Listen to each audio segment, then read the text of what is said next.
Welcome, everybody, to another edition of Millennials Are Capitalism. I can't even get the name right today. Millennials Are Killing Capitalism Live. It is good to be with you all today. I just couldn't do anything else today besides do this.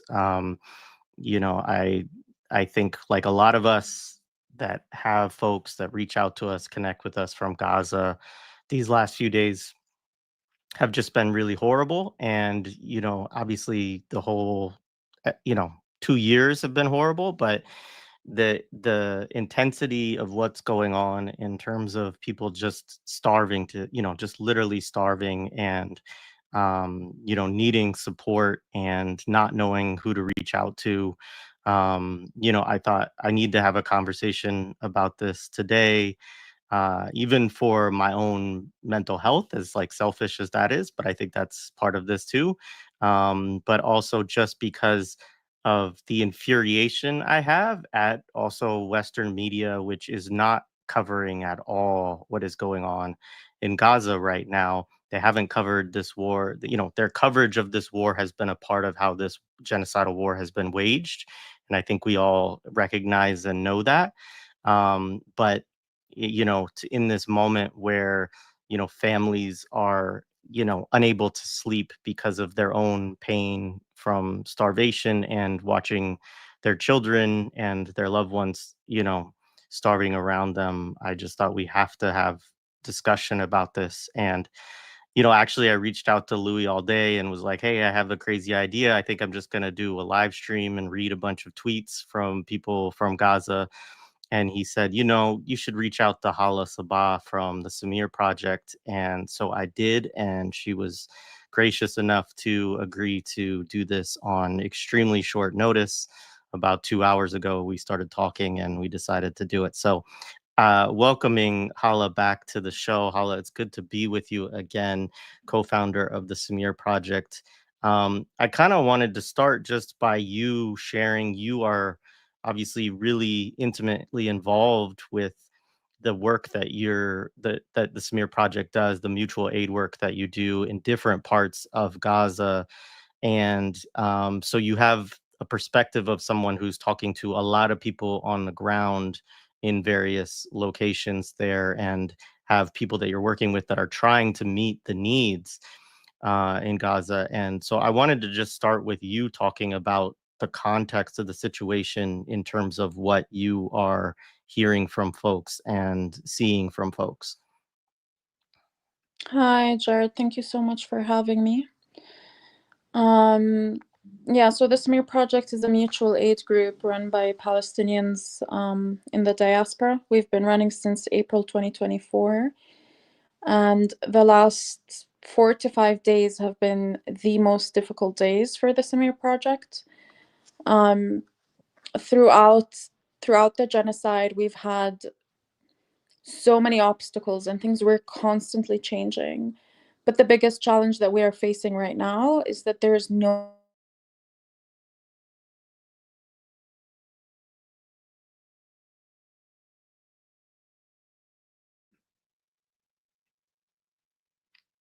Uh-oh. I think Hala froze there. Folks in the chat, let me know if I'm gonna let me know if it's frozen on your end. Yeah. All right. You froze for a second there, but you said the last thing that you said was Hello, that Jared. yeah, I'm here. Can you hear me? You can't hear me. Uh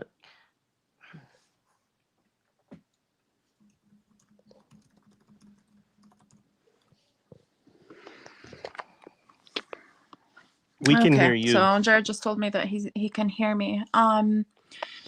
Yeah, so the biggest challenge right now that we're facing is food. It's been really, really difficult, and I think the frustrating part is that people in Gaza have been saying this for weeks and months.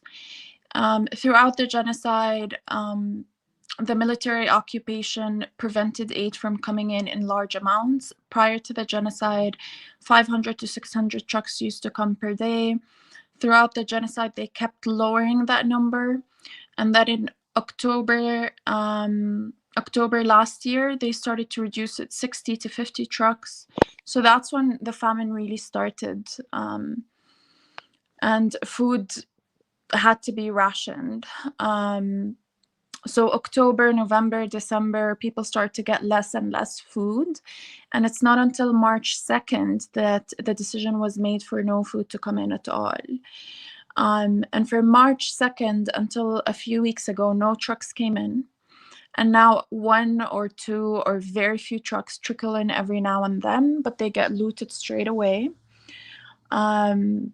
The only food that's coming into Gaza from the outside is through the murderous Zionist Gaza Humanitarian Foundation that's run by American mercenaries. And every single day when Palestinians from Gaza go to get that aid, they get shot. We have 20 to 50 people killed just in one day by the Gaza Humanitarian Foundation. So the cost to getting some flour into Gaza is at least 50 lives per day. And since the horrible Gaza Humanitarian Foundation launched, around 900 people were killed minimum, but also the injuries that we're receiving are horrifying. Just today, I got a case of a 16-year-old boy who has 5 sisters and his mother. So he went to get a bag of flour, and he got shot multiple times. And now, he pees in a bag. He has multiple wounds around the hips and the thighs. He needs surgeries that are not accessible. Those surgeries are not accessible in Gaza right now. So it's not just the killing, but also the wounding. So that's really the situation over the last few weeks. Now, what happened is that traders and merchants had some bulk amounts of lentils and rice and burgle. I mean, people haven't seen chicken or meat since April. Like around March and Ramadan, people were eating whatever was left. But starting in April, there was no meat, no chicken. But there were lentils and burgle. And vegetables are grown in Gaza. Some farms still run, they're still functioning. A little bit in the north, but a lot in Khan Yunis and a bit also in Deir al-Balah in the central area. So people were managing, but a lot of children were getting malnourished way before this week. We've seen multiple children die because of malnourishment. And a lot of illnesses started to happen because children were not eating properly, affecting their immune systems. The children who are injured were not healing properly. They were not getting the proper nutrients to heal. And for us as the Samir Project, one of many mutual aid groups running in Gaza, early June, we were distributing quite large amounts of food. We were distributing between 50 to 100 pots per day, whether it's lentils, whether it's vegetable stew, whether it's rice. And each pot was serving 80 to 100 families. So we were like feeding over 10,000 families a day, 10,000 people at least a day. But towards the end of June and early July, that's when the numbers started to get reduced because the prices started to get really high. The amounts of food started to go really low. And I think this is the frustrating part for Palestinians, having to constantly repeat ourselves, like a famine is getting worse, the famine is getting worse. We were posting about it every single day. People in Gaza were talking about it every single day. And it's not until the moment came for the world to start to slightly panic and be like, oh, maybe there is a famine. Because suddenly the kitchen started to tell us, we can't serve you 50 pots. We're going to serve you 30, then 20, then 10. And last week, we were struggling to even find 10 pots. So we started to do 5. And then that's it. There was nothing left. Nothing left. No lentils, no rice, no pasta. And we just found ourselves 2 days in a row not able to secure it, north or south. And that's when we realized things were getting really, really bad. Thank you so much for sharing. Can you hear me now? Yeah, I hear you perfectly. Okay, good. All right. So I mean the follow up on that, and maybe I mean you already started to lay this out. Maybe you can talk about it a little bit more in terms of what for Samir project right now, as you're trying to do your work, are the specific difficulties that you're experiencing, and what are some of the things that can be helped by donations and what can't? Yeah. So the one thing donations cannot do right now is mass distribution. Mass distribution of food is just not possible. I don't think it's possible by I don't think it's possible by the Samir project, but I also don't think it's possible by other mutual aid groups, not only because of the lack of supply, but also because people are really hungry. So there's a lot of looting, violence is on the increase, and this is obviously by design from the military occupation to make people attack each other. So it's really dangerous to do any community kitchens at the moment.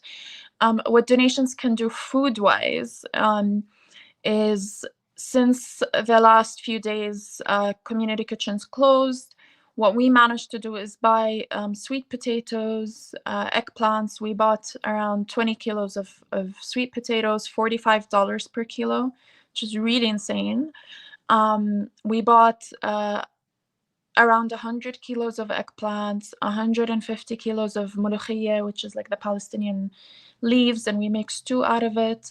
We bought 160 kilos of beans, right? And for for such a large scale mutual aid group, that's nothing. We used to buy in the thousands. We used to buy 500 kilos of lentils. We used to buy tons of vegetables. So it's kind of horrifying that we're talking about such small numbers bought over 3 days. Now, our strategy, considering that food is scarce, is to feed the sickest kids in Gaza. Some of those kids are in our camp, Rafat al camp. Other kids are in hospitals, and then some kids are on our list. We have a list of like the sickest kids in Gaza who are either discharged from hospital, awaiting evacuation, or something like that. Unfortunately, we're already losing some of these kids. We have Juri Al-Ayyad, 2 years old. She died last night because she was really sick and she needed food. And her little body just couldn't survive. So we're already losing a lot of kids because of this. But what we're trying to do is send vegetable packs to these family, but also we bought, I'm not sure of the exact number at the moment because we're still waiting for the team to report back on what they bought today, but we've bought a few hundred nutrition packs. These nutrition packs are little packs that have peanut butter in them. So the green color is 120 calories. The yellow, I think, is 200 or 250, and the red is 500 calories. It's like thick, nutritious pack. We kept some of the green ones, the lighter ones, for our team because they're setting up tents, they're going out to find food, so they have 1 or 2 a day just to have a bit of extra calories. And then the rest of those, we give 5 to 10 packs to the sick children because it's calories that they can consume. We also found tuna cans. Actually, a lot of these tuna cans were left by the military occupation during their invasions, and people actually risk their lives to go get those tuna cans and come back. And one of our team members was talking to the seller, and he's like, how are you selling this for $20 or $30? Like, that's so expensive. And he would say, well, I literally risked my life to get this, to buy food and to sell it and buy flour or buy whatever medication for my family. So the military occupation has designed the famine in such a way. The design of this famine is to turn people against each other. The famine and the way the conditions is trying to make people so desperate that they inflate the prices, that they attack each other for food. It's horrific. Luckily, it hasn't escalated to a point where it's out of control. I mean, at the end of the day, we're a Muslim nation. People care about each other. We're very community driven. And even when we give the nutritional packs to sick children, you know, the adults around them make sure that the children take them. The tuna cans, people are making sure that the sickest are getting them. So that's what we're doing right now. Today we have a few of our team members. They went to the Friends Hospital and the Rentisi Hospital in the north. They distributed a few tuna cans and some nutritional packs. Some hospitals are refusing a few tuna cans because they're saying, well, you give 10 people, but there's 50 others who look at them while they eat, which is a very fair point, but it's also a very difficult position because we purchase whatever we find in the market. In the south, for the Rifat Lareir camp, we have around 35 families with very sick children. We have Qusay, who's 14 years old, extremely malnourished. Anyone who's following our page must have seen his video. Super skinny, had multiple surgeries. And we also have Shadi, who we still haven't posted. He's fully paralyzed and he's so skinny. Like when I saw his image today, I literally gasped at the image. So for 4 specific cases in Arafat Lareir camp, we provided 2 tuna cans and 20 nutritional packs to make sure that they can have some calories. And the families in the camp are getting veggie packs every single day. They're not heavy veggie packs. There'll be like 1 kilo of eggplants, 1 kilo of ملوخية, but just for the family to get by. And luckily today, for the first time in the last 3-4 days, we did a small distribution.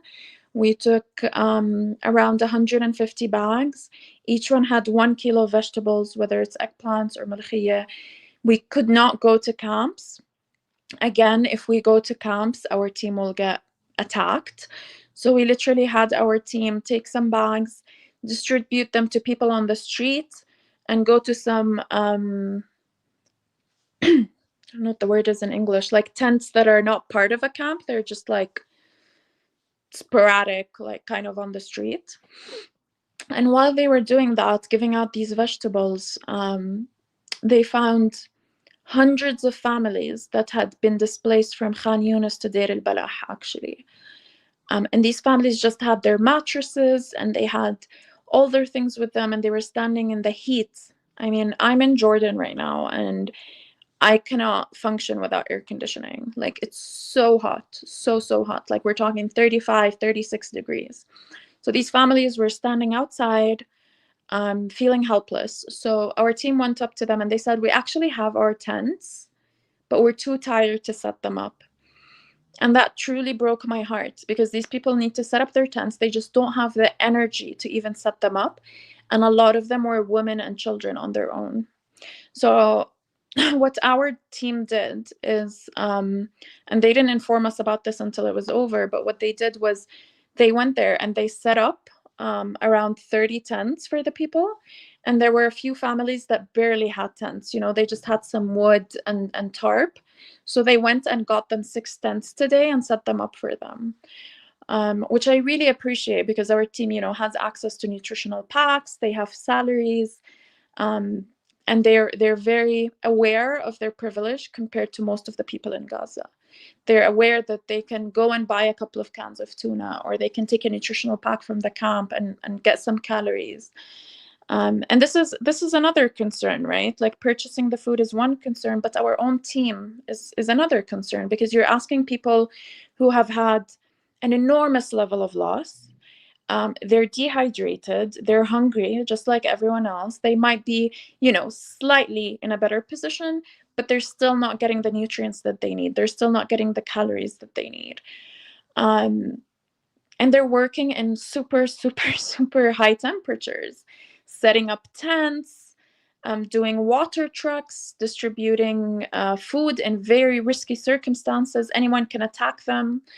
So this is something that I just want to highlight. The risk and safety of our team is something that's, in the forefront of our concerns. Again, also with the military occupation, bombing trucks, water trucks, I'm sure you've seen in Nusayrat a couple of weeks ago. And just yesterday, they bombed a desalination plant in Al-Rimal in Gaza City. So our team, we do 100,000 liters of water in the north and almost 50,000 liters in the south, in collaboration with Reviving Gaza.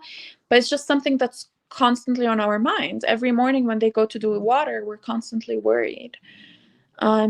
So yeah, finding food is a challenge. Deciding who gets that food is a challenge. Having people who are exhausted do this work is also a challenge. Yeah, I mean, I just want to express that you all are doing amazing work, and the folks that have been doing this on the ground are just absolute, heroes for everything that they have done. Yeah, I mean, just as somebody said in the chat, the you said 35, 36 degrees. That's something like 95 to 100 degrees Fahrenheit for those of us who are in the US that use that silly system. Um, the so one thing let's do this. I want to raise up the different programs you have, and we have the link tree is in the show description. There's more I want to get to with you, but I think it would be good, Hala, if you could actually take a minute and just talk a little bit about these different programs. You've mentioned them all, but just say a little bit to folks who are thinking about giving, like what the different campaigns are doing and kind of what the state is of them right now. Sure. So I'll start with our oldest campaign, which is the South campaign, Central and South. In April last year, we started with tents, just because I'm from Gaza and I had some connections with people who were selling tents. So right now, the South campaign is focusing on, as I mentioned earlier, setting up tents for those displaced. The horrifying news is that the military occupation posted a new displacement map separating Khan Yunis from the central area. And this is actually disastrous because we do provide a lot of aid to the Nasser hospital. That includes fans, mattresses, formula whenever we find it, Cerelac, supplements.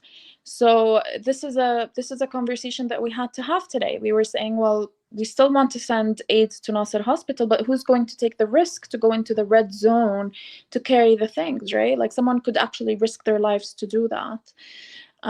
So this has been extremely painful because Khan Yunis was where most of our South campaigns were. There were a lot of displacements there. The situation of the people there is extremely horrible. So the fact that we can't actually go to Khan Yunis and support the camps that we were supporting is something that truly breaks my heart. What we continue to do in the South as well is the water campaigns. So we're doing, as the Samir Project, 16,000 liters per day in the central area. We had collaborated with Reviving Gaza. If you haven't heard of Reviving Gaza, they're great. Ghassan and Amal, they're two siblings from Gaza. Both of them are abroad. They did 200,000 liters in collaboration with the Samir Project in Khan Yunis, so around 20,000 liters per day over 10 days. And then they had extra money, so they did an extra 15,000 liters on the 11th day, so 215,000 liters. They have a team in Khan Yunis, so we're hoping that we will be able to collaborate with them again so that Khan Yunis doesn't get cut off from water and we continue to do our 16,000 in the south.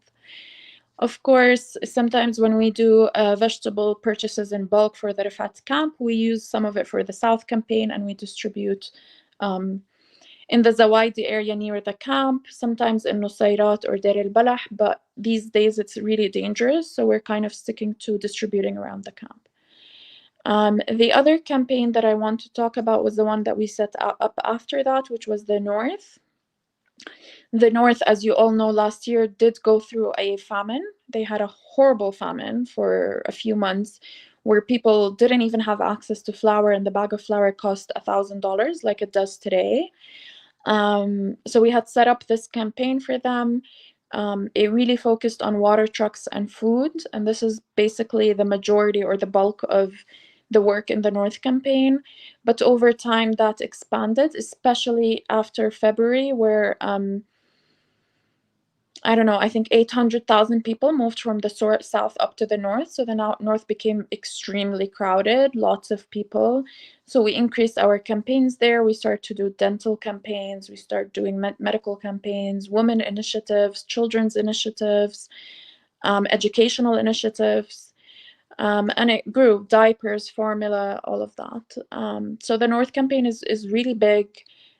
We do quite a lot, but at the moment our focus is water, because what is happening right now, especially in the north, is that they don't have a lot of access to gas. So we got a warning from the water trucks.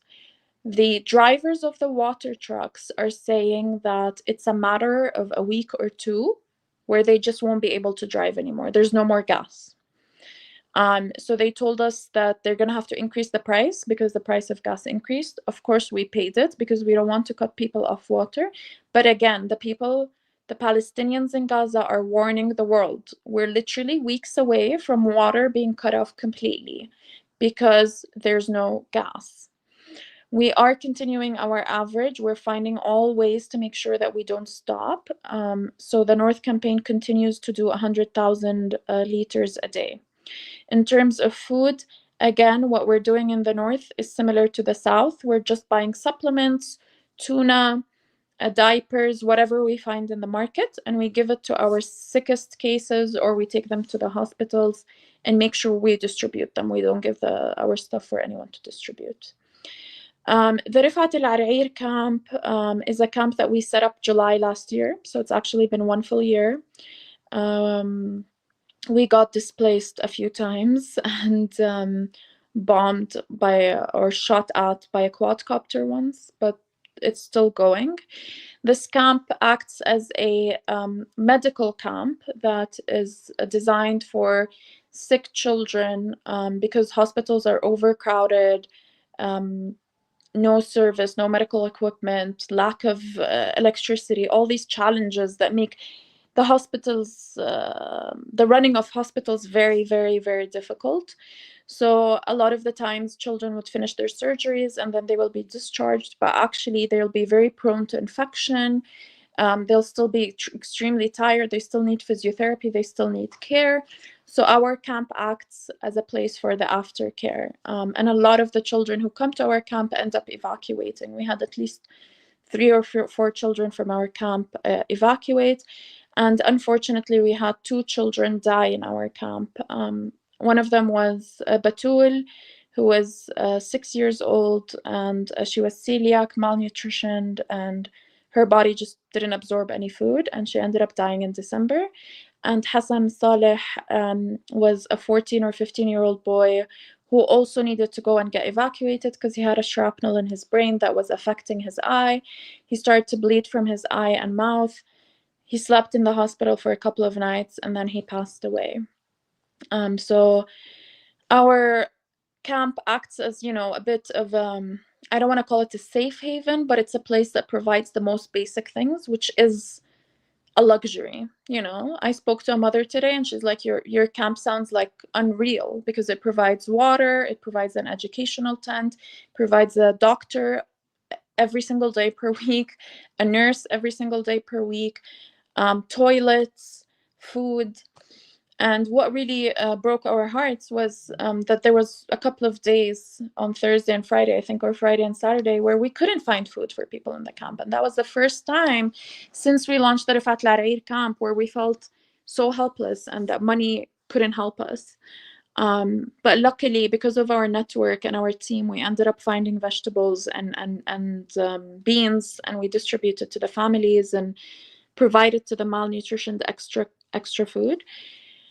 But it's really difficult to run a camp with very sick children, especially at a time where you can't even provide them with the most basic thing, which is food. I think there's the medical campaign as well. Just going to mention that one quickly. We launched the medical campaign less than a month ago. The reason we've split it out from the other ones is just because the medical situation is just so bad. Since March 2nd, not a single truck has entered Gaza with medical equipment or medication. We hear rumors, we see pictures, but we don't see anything. The pharmacies are starting to run out. Now doctors are refusing to give some children medication because they can't have the medication on an empty stomach. They need to have food. So in some cases, we have to give a can of tuna and the medication so that the child eats a little bit before taking the medication. Um, Scabies everywhere because of the lack of hygiene. There's just like all kinds of illnesses, and like we are trying through this medical campaign to kind of provide support to the medical system in Gaza that's like barely there, by doing medical days. So in the south we do 3 medical days every week. In the north, we do 2 to 3 medical days every week, whether they're awareness about breastfeeding and how to handle it during a famine, or whether it's about scabies and hygiene and small things that people can do to avoid such diseases, how to take care of these rashes. Um, we've done so many, and each one costs thousands of dollars. So it's actually really expensive to do these because just purchasing medication or purchasing anything for that. We also have 2 medical points, the one in Rifat Al Arair camp that has a doctor and a nurse on a daily basis. It doesn't just serve the Rifat Al Arair camp. We send them daily cases that they have to call and bring into the medical point, do a check, and give medication to. All of the medical care we provide and the medication that we provide is for free, so we pay for it and give it to the patients. The medical point that we are very proud of, and we launched this campaign for, is the medical point in the north. It's in the port camp. The port camp is where the people from Beit Lahia and Jabalia and Beit Hanoun, after the last displacement 2 months ago, were all forced to go into this camp. And this camp has around 15,000 people with no medical point, barely any toilets, no care. It's actually one of the worst conditions, the camps in the worst conditions that we've ever seen. So we went and set up a camp, medical point in the middle of this camp. This medical point is huge compared to the one in the south. It has a section for wound changes, so anyone who has injuries and needs to change their wounds. There's a dental section, so we have a dentist, we have a physiotherapist, and we have a general doctor. And they all work. We have 2 different physiotherapists that rotate. We have dentists that rotate. So we make sure that the space is utilized as much as possible. And I think it's been really important for the people in that area because they don't have access to medical care. And if they need to pay for transport to go to a hospital, or they need to walk. They need to walk for almost an hour or something to get to a hospital. So our medical campaign is really important. And maybe sometime, Jared, you can bring Lena on, my co-founder, to talk about the medical stuff. Because I would love. she handles evacuations, she handles our complex cases list, she handles the medical points. And, unfortunately, it's all horror stories, but I think it's something that people really need to hear about. Yeah, no, I'd be honored to do that, and so we'll connect on that. Um, and yeah, thank you so much for laying all that out, folks. Hala was just going through all of the campaigns that are linked in the link tree that's in the show description, so you can go right down there and support those campaigns. Tell other people to do the same. Um, Having said that, as well, as you always, have been reminding folks at the Samir Project for quite some time now, um, you know, giving is going to reach limits, and you're already sort of talking about that in terms of what can and cannot be purchased. You can't purchase something that's not there. And so, what other things do you think people need to be doing around the world right now to try to get to a situation that is more tenable for people in Gaza? Yeah. I just wanted to make a small point about the links before I answer this question, is that we post regular updates. So whether you're a donor or not, you can just open it, see the pictures. For 3 campaigns, we post weekly or every 10 days, and we talk about the situation on the ground, because we don't view ourselves just as a providing aid, but also as a place of news and sharing the reality on the ground. The North campaign is the only campaign that posts daily because of the water trucks. So yeah, anyone whether you donated or not, feel free to go and read our updates on any of the links. As for your question, Jared, I think I think there's a lot of decolonizing of solidarity that needs to be done. I think a lot of the solidarity that we've been seeing is very performative. You know, watermelon earrings, the kufiya, posting on Instagram, you know, waving the Palestinian flag somewhere. And I understand that for a lot of people, the Palestinian cause and what's happening is new. And you know, for us Palestinians, this is not something new. We've been dealing with it from 1948.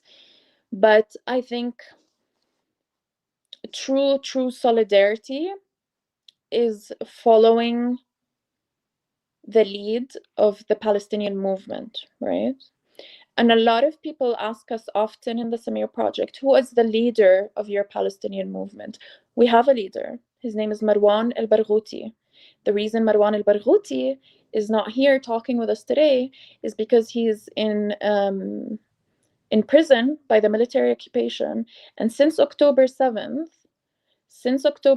he's been in isolation. How do you say it in English? Confinery. Yeah, like solitary confinement, basically. Solitary confinement. And he's been tortured, and a couple of times there were rumors that he had gotten killed. So we have leadership, right? And this leadership is not Mahmoud Abbas. Mahmoud Abbas is a Zionist. This leadership is not someone who doesn't live in Palestine or hasn't experienced living under occupation. We have great people who live in Palestine. We have excellent activists, but they're being oppressed and suppressed and thrown into prison, not only by the Zionists, but also by the PA, by the Palestinian Authority, that listens to Zionists and does whatever they want. So people are really suffocating, right? And our leadership is being beaten down. But this leadership, and I think it's so important as allies, right, and people who want to show true solidarity, to learn about this, to read Marwan al-Barghouti, and to learn about our leadership, and to learn about the people who are respected. Because just because someone is Palestinian doesn't mean that that person knows the right way towards liberation. It has to be someone who is a leader, an activist, someone who has a history and a proven history of leadership. And I think that's so important. I think before deciding how to support Palestine, they need to understand who our leaders are. They need to understand who we look up to. They need to understand that we are, as Palestinians, looking to liberate Palestine from the river to the sea. We're not looking to liberate Gaza only. We're not looking to liberate the West Bank. We're not looking to liberate Jerusalem. We're looking to liberate all of Palestine. And to do that, there needs to be resistance, right? And resistance has different forms. There's armed resistance. There is media resistance, which is what you're doing. You're trying to combat the fact that there's a lot of misinformation or no information in Western media. There is resistance through academia. I mean, academia in the West is as Zionist as it gets, right? And I think that's the thing. People think that solidarity is by posting one thing or doing one thing. True solidarity means sacrifice. And what are you doing and what are you sacrificing, right? And I think that's a very important question for every single person to ask. Because when you're seeing children dying, children starving to death, when you're seeing people blown up into pieces, and young men trying to get flour to feed their families being shot by Americans on our land, I think it's so important to think, especially for people in the United States, what am I sacrificing? Because I'm paying for this. I am a part of this. And I think that the major issue that I have, and that I've seen over the last few days with people kind of, you know, having this awakening of like what's happening, is that people are like, oh, our governments, and we're so sorry, and we wish our governments were different. And I think the problem is that people are not taking accountability. people are just saying governments, governments, governments, and that's exactly what the governments want you to do. They want you to create this gap to make you feel helpless and to make you think that you have no power, to make you think you have no power whatsoever to do any change, and to just sit there doom scrolling, thinking this is so bad, and all you can do is donate whatever amount to make yourself feel like you've done something. Donations are important, but disruption is far more important. And if had there been enough disruption, then we wouldn't need the money right now. We wouldn't need the donations right now, because this genocide wouldn't be ongoing and this famine wouldn't be ongoing. It's not donations that we need. We need a ceasefire. It's not donations that we need. We need the borders to open. And for that to happen, sacrifices need to happen. And the sacrifices need to happen in the places of power. And the places of power are the United States, Europe, and Australia, and Canada. The places. Those are where the power is. So the disruption needs to happen in your place of work. The disruption needs to happen on the street. The disruption needs to happen wherever the Zionists are. The disruption needs to have wherever the Zionist money is, which is literally everywhere. So there's an opportunity every single place to do something. Because I've had people message me and they're like, oh, I live in a small village in Canada. You can do something, because I assure you, in those supermarkets, there are Zionist products. Every single place you're in, whatever capacity you have, even if you can't physically leave your home, there's so much that could be done. Just get on your phone, harass the CEOs, message, email. And I think, over time, doing this work with the Samir Project, I've seen people with an insane amount of passion for our cause, because they understand that our cause is intersectional, that our pain is the pain of the people in Mexico, our pain is the pain of the people in Sudan, our pain is the pain of the people in Myanmar. But I think it's a minority, and that's what bothers me, right? It's those minority who are so passionate and spend their days doing whatever they can. Even in London, where I live, like, you see, when you go to protests or to disruptions or to actions, you just see the same faces over and over and over again. So you start to realize that you're actually in this little bubble of activists, or new activists, I call them, the people who, a young mother who suddenly saw images and thought to herself, I should do something. But it's the masses that need to move. Really, it's the masses that need to move. And if your role,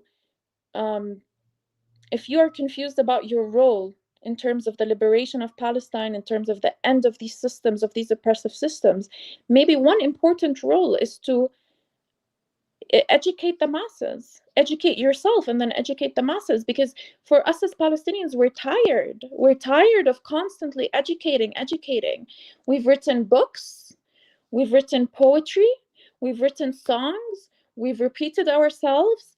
The poor journalists in Gaza, Anas, breaking down to tears because of the times he's repeated himself. So it's, as Palestinians, we've done our role by being loud and educating people. And I think it's time that people take this education, educate themselves properly, know who our leadership is, and take that education and pass it on.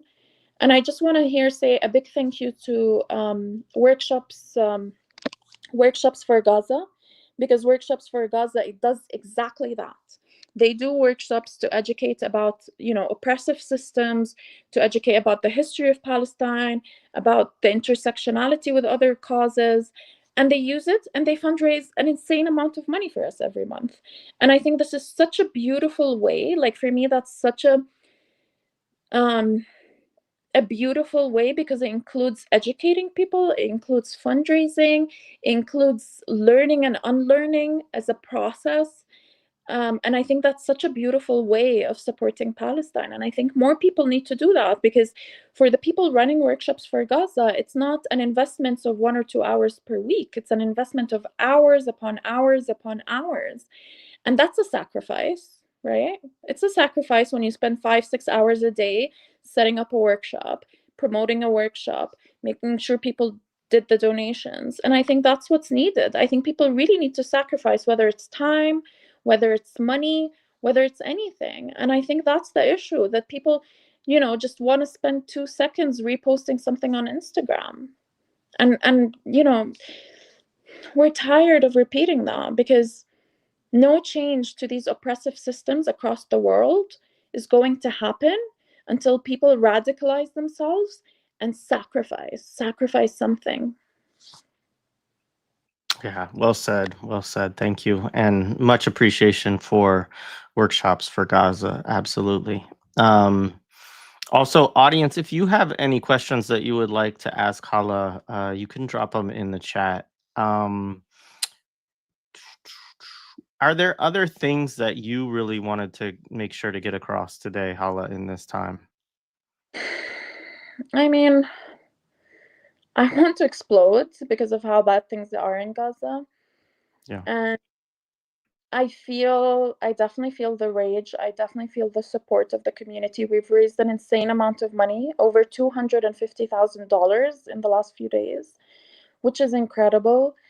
But I think more needs to be done. I really think more needs to be done. I think if nothing changes in the next few days, we're going to see hundreds, if not thousands, dying from hunger.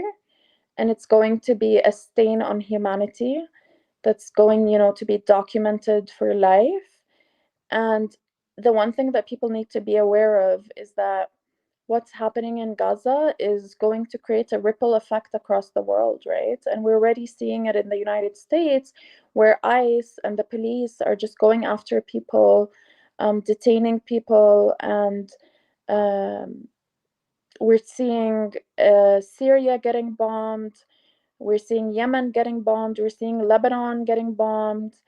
And it's just, this is this oppression is not only about Gaza, and this is what I really want to highlight as my last point.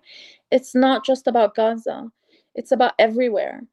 And Gaza is just the test, right? And those painful images that everyone's watching right now and feeling so much pain about, this is not something that is a result of 3, 4 white men sitting in a room. This is a result because of all of us, because all of us are accepting to pay taxes.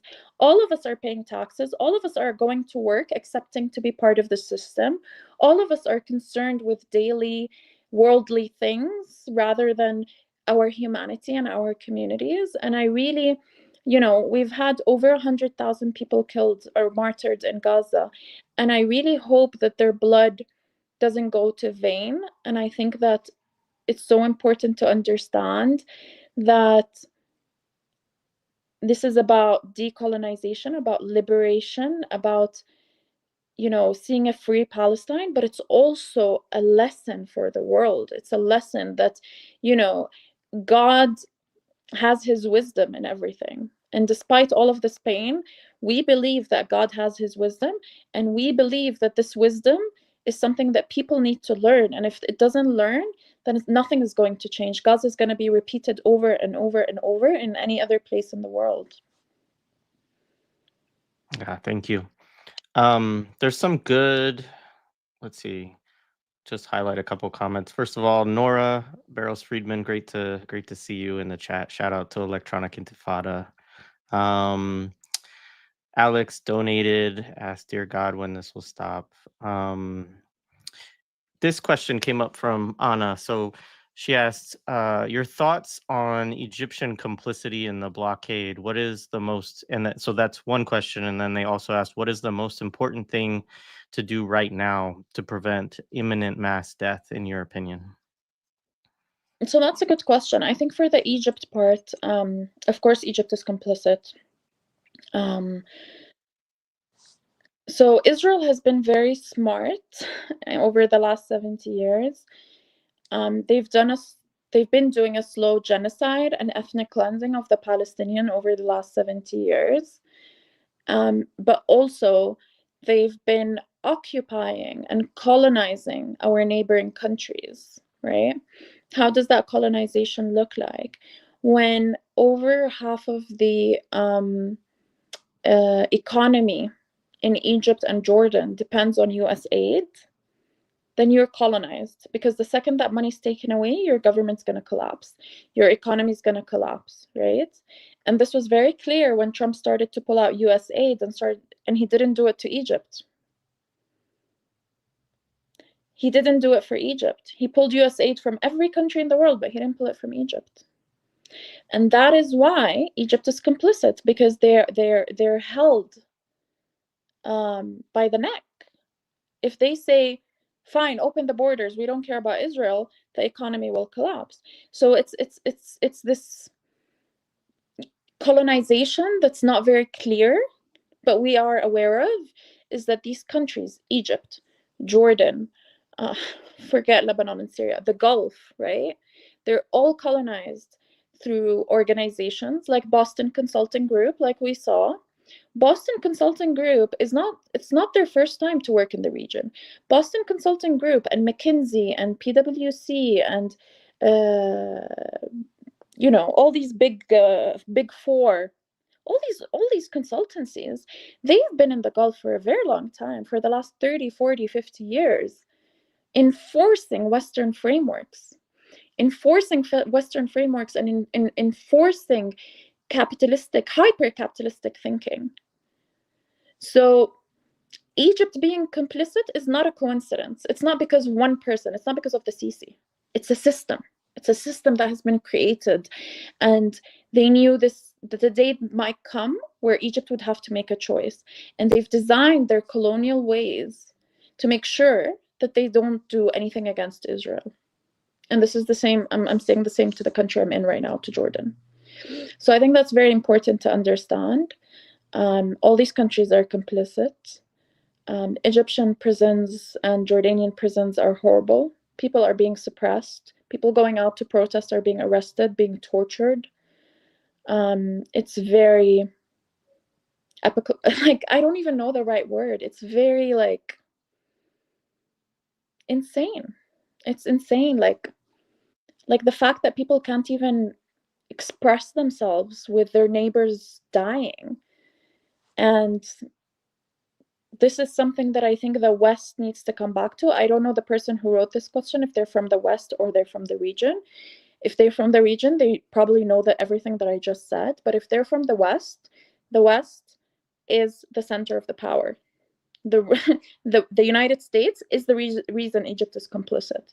So if you're from the United States, you need to understand that this system that has been created to make Egypt complicit towards Israel, US is a big part of it. The second question was... Oh, sorry. First of all, that was a great answer. The second question was about, if people were going to do like one thing right now, or had like one demand, one kind of way to focus their energy in order to stop imminent mass death, what is your thought on where people should focus that energy? It's a tough question because I think it depends where you are.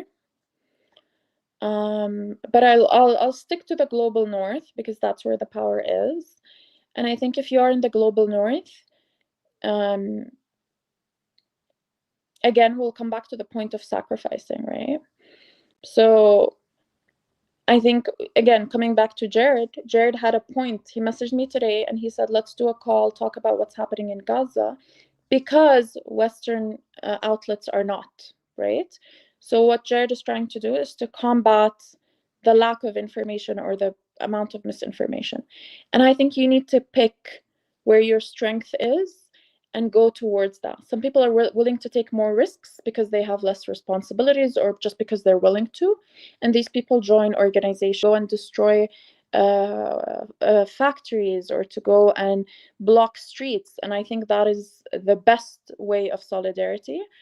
And I think it's super important. And I think there are amazing, incredible groups out there who are super organized, have budgets, have legal support. They know how to do it. Youth Demand is another one in the UK for any followers or listeners in the UK.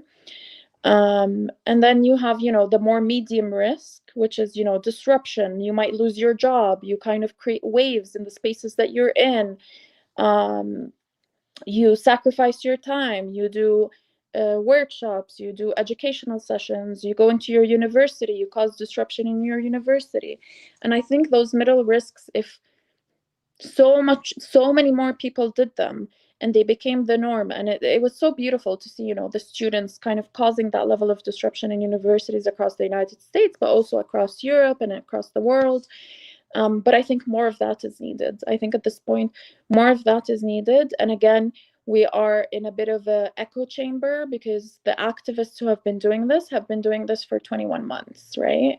So a lot of us are tired, a lot of us are burnt out, a lot of us we're barely going. And I think it's so important that new blood comes in and people who have more energy to come in and keep these things going, these risks and sacrifices and projects. I think it's so important. I'll mention the lower risk ones because I think it's also important and they're still impactful. But, you know, emailing MPs, emailing congressmen, harassing them, going sitting outside of their doors, holding signs, calling them, calling CEOs, sharing boycott campaigns, contacting supermarkets, contacting shops, going around. I mean, these are like very low risk, but they are impactful because I think if they're done on a much bigger scale, then the impact will be much more visible. So yeah, I hope that's helpful, and we try as much as possible to advocate for actions, because we don't think that liberation will come or systems will fall by just, you know, talking about it. Yeah, unfortunately, it won't. I wish that my job would be way more impactful if it did. But um, so one thing I wanted to ask you about too, because I've seen some of your project talk about this, and I don't think we got to it yet, was the situation with baby formula and also just the difficulty of mothers breastfeeding too with like no nutrition. Like, you know, talk about that situation right now. Yeah, there's no baby formula. There's just no baby formula in Gaza. I mean, you might have a mother who had an extra can and she sells it because she wants to buy flour. So she sells it for a super high price or something like that. You might have a trader who had 50 cans stored here or there. A lot of them are expired. Most of them are sold. The last time we bought formula was we bought premature formula, I think 17 cans. If you want the exact date, you can go to our updates because I don't know the exact dates. And we gave all of these to Nasser Hospital. And then we bought 82 cans that we distributed to the inpatient babies in the hospitals in the north. Rentisi, Friends Hospital, Shifa, I think. We've posted all the videos for those, and we've given some malnourished babies cases. Women cannot breastfeed. Not all women can breastfeed. And I think this is, you know, you have women commenting on our posts, why don't they just breastfeed? It's much healthier. Because these women are malnourished, because these women don't have nutrients. And when you don't have nutrients and you're stressed because there's bombs falling around you and potentially your husband died and potentially one of your kids died, that the stress has an impact on your body and your hormones. So it's not easy to breastfeed when you're under that level of stress and you're barely eating, let alone now with like no food, like maybe 2-3 bites a day of whatever is available. So women are really struggling with breastfeeding, and this is why we work with Dr. Lubna Al-Azaizi. She's a pediatrician and she's a breastfeeding advocate. So we are doing once a week or once every 2 weeks a medical day with her where we go and she sits with the woman and talks about breastfeeding and how to help breastfeed more even despite the famine. So we try to help in different ways, but we just haven't found formula. We just haven't. I think maybe in the last 3 weeks or 2 weeks we found 1 or 2 cans here or there, but that's it. And it's disastrous because you have babies dying, and babies, you know, we have a baby in our camp who's 3 months old or 4 months old and she weighs 2 kilos. And we have another baby in our camp. I'm about to post the video. I forgot to post before I got on this call. She's 10 months old, but she weighs 7 kilos. So all these babies are like, underweight. And the impact of that, the longer it goes, is that it's going to stunt their growth. It's going to have long-term impact. It's not like, oh, if the aid comes in and they start drinking formula, they'll be fine. No, there's irreversible impact on these babies. So every single day that passes, it's creating more risk for these children and for these babies by not having nutrients. It's just devastating. You know, I do want to say, yeah, so Norris shouted you out and said you're incredible and that they're so grateful for the work of the Samir Project. Someone else asked, could you share just a little bit more about the people in Gaza that are on the ground doing this work? They are incredibly brave. And yeah, if there's anything else you want to share about your wonderful team there. I mean, we are so, so, so lucky. We are just a lucky, lucky group because we just have such an incredible team. We have around 65 people working on the Samir project and translating Palestine. And we have around 20 people working on TechMed, our mental health project that uses, VR and all of that to help children. So, between those projects, we have almost 100 because we also have some people who work with us part-time. But the coordinators, we have around eight to 10 coordinators who kind of coordinate the different teams and different groups. And today, two women went and distributed nutritional packs in the north. Two of our coordinators, one of them is a nurse and one of them is just the coordinator. And they sent me a video of them crying and sobbing because they saw the bodies coming in from some bombings and they saw the malnourished babies. And they were sending me this video crying and telling me we're so impacted by the pain that we're seeing.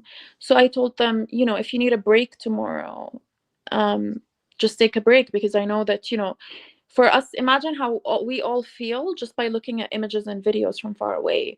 And these young girls, 21 and 23, are dealing with it face to face, right? And they refused. They said no, because they said every single day or every single minute we don't distribute aid means people are not getting it. So they said, it's fine. We'll come to you, we'll cry, we'll process it together, and we're going to get back to it the next day.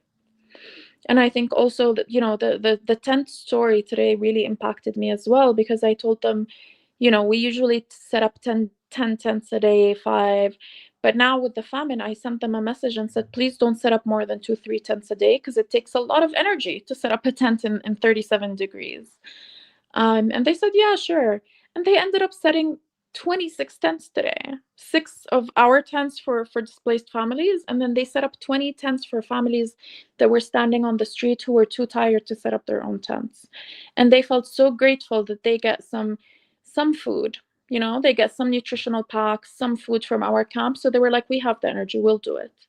And these are things that we don't ask for, right? Like, we don't say the donors expect you to set up tents for people on the street.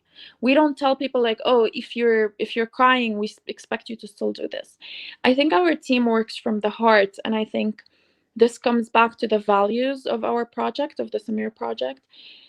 We always remind each other that what we're doing is first and foremost for the sake of God, because we are here to serve each other, to serve our community. But also we come from a place of love. And I know it sounds a little bit cheesy, but like, we have all these inside jokes and beautiful connections that kind of developed over time. There's the quirky person, and there's the quiet person, and then there's the loud person, there's the angry person. And we all kind of work in this dynamic and uplift each other. And I just think it's so beautiful. And I think giving, and I think this is one of the challenging things in the humanitarian space, is that I think the challenging thing in the humanitarian space is that there's a lot of hierarchy. and a lot of the international Western organizations that operate in Gaza, but also in the global South as a whole, make decisions on behalf of the people, right? And I think what works for us at the Samir Project is that people in Gaza are deciding, right? They message us and they're like, all that's available is nutritional packs. They're high on calories. They'll help the patients. Go for it. We'll send you the money. We're just here to facilitate. Whereas others would have, their quotas. You need to serve this many people. You need to purchase only this. You need a receipt. You need, that this kind of like Western way of efficiency that's actually super bureaucratic and exhausting and demotivating. Versus, no, we are here to do the best for the people, our people, in the best way we can. And I think that's what really matters. And I think we do everything we can, the three people abroad, myself, Lina Dajani, and Translating Palestine, and the couple of admin people who support us. We do everything we can to make it as easy as possible for them, to have access to money at all times, to make decisions, to take videos. And I'm very proud of this team, because honestly, without them, we wouldn't have been able to do all of that we are doing. Without their efforts, we wouldn't have the strong network, that allows us, even at the peak of famine, to still be able to find vegetables, to still be able to find some stuff. And I love them with all my heart, because they really do this. They're not people who earn $10,000 or that they're famous or anything like that. They barely get enough to keep going. And even when prices change and we talk to them about, compensating for the price change, they say no, because a lot of people need it. When the prices change, that means there are more hungry people.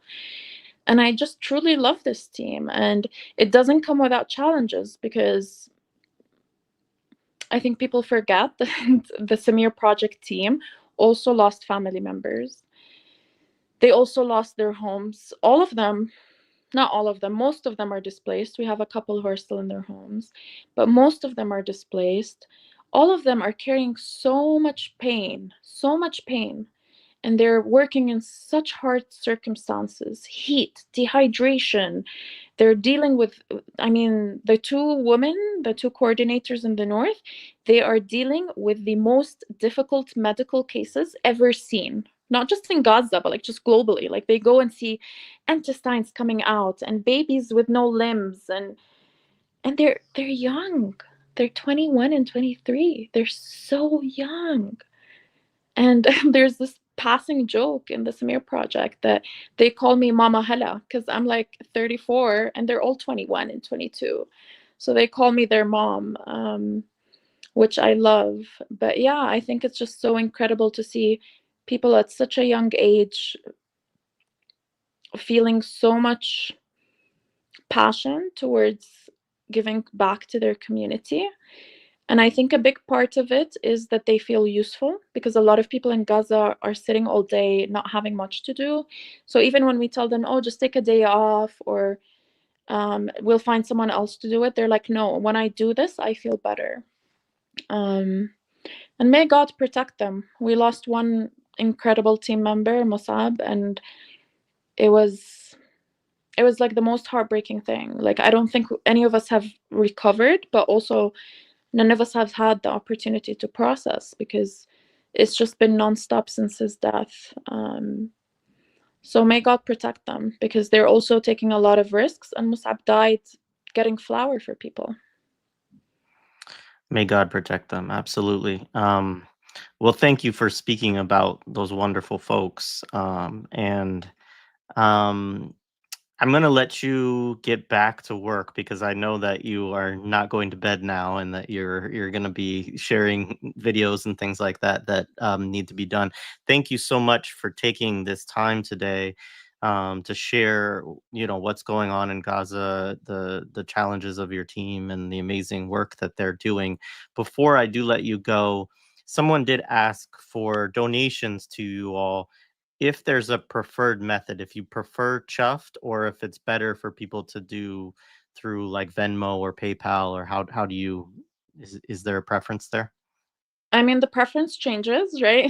Because sometimes we use crypto and sometimes we use bank accounts. But for this period, we do encourage people to pay or donate through Venmo and PayPal, just because we get the money quicker and we can move it into Gaza quicker. Great. And they can find that. Let's see, is that on? It's Yes, on the that's on.